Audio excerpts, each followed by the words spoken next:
আসসালামু আলাইকুম ওয়া রাহমাতুল্লাহি ওয়া বারাকাতু। কেমন আছেন আমার প্রিয় দিনী ভাই ও বোনেরা? আশা করি আল্লাহ তাআলার অশেষ রহমতে আপনারা সবাই অনেক ভালো আছেন। আজকের ভিডিওটাতে আমি আপনাদের সাথে আলোচনা করব রমজান মাসে কিভাবে এক প্রোডাক্টিভ রুটিন ফলো করবেন আপনারা। রমজান শুধু না খেয়ে থাকার নাম নয়, রমজান মানে নিজেকে নতুন করে গড়ে তোলা, ঘুম ঠিক করা, ইবাদতে মন বসানো আর দুনিয়ার কাজেও ঠিকভাবে আদায় করা। কিন্তু বাস্তবতা কি জানেন? অনেকে রমজানে সারাদিন ঘুমায় আর রাত জেগে মোবাইল স্ক্রলিং করে, ফলে না ইবাদতে মন বসে আর না কাজের মধ্যে বরকত হয়। চলুন আজ জানি রমজানে একজন মুমিনের আদর্শ দৈনিক রুটিন কেমন হওয়া উচিত। নাম্বার 1, সেহরির আগে উঠা, মানে তাহাজ্জুদের সময়। রমজানের সবচেয়ে বরকতময় সময় হলো সেহরির আগের মুহূর্তগুলো।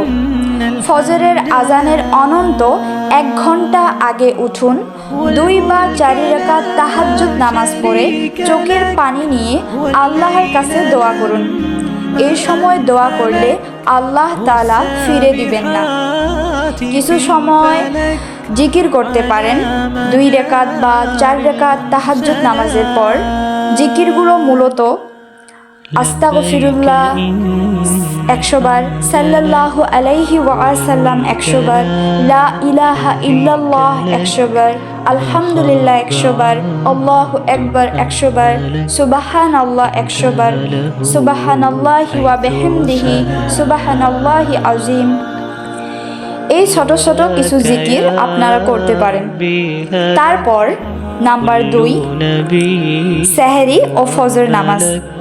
সেহরি করে নেবেন, হালকা কিন্তু পুষ্টিকর সেহরি, অতিরিক্ত খাবেন না।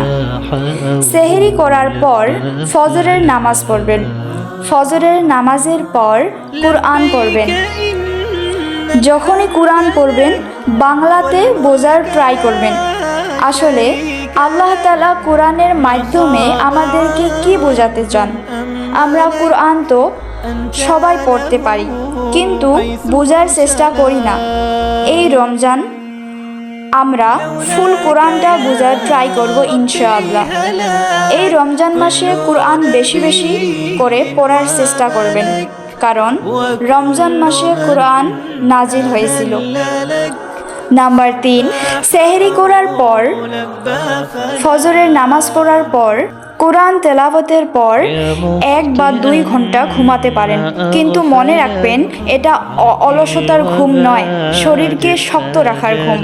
নাম্বার 4, কাজের সময় মনে মনে জিকির করবেন, যেমন আস্তাগফিরুল্লাহ, সাল্লাল্লাহু আলাইহি ওয়াসাল্লাম, লা ইলাহা ইল্লাল্লাহ, আল্লাহু আকবার, আলহামদুলিল্লাহ, সুবহানাল্লাহ।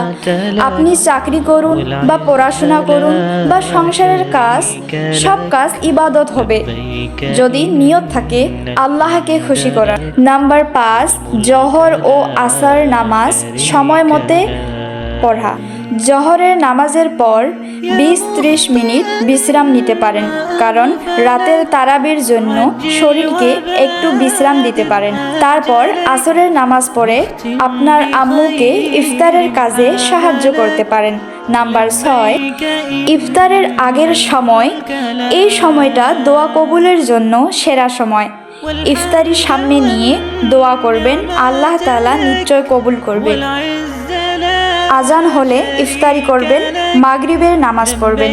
নাম্বার 7, তারাবি ও রাতের রুটিন। ইশার নামাজ ও তারাবি মনোযোগ দিয়ে পড়বেন। তারপর মোবাইল স্ক্রলিং না করে যত তাড়াতাড়ি সম্ভব আবার ঘুমাবেন, কারণ সামনে আরেকটা বরকতময় দিন অপেক্ষা করতেছে আপনার জন্য। রমজান বছরে একবার আসে, কিন্তু এই 1 মাস আমাদের পুরো বছরের আমল ঠিক করে দিতে পারে।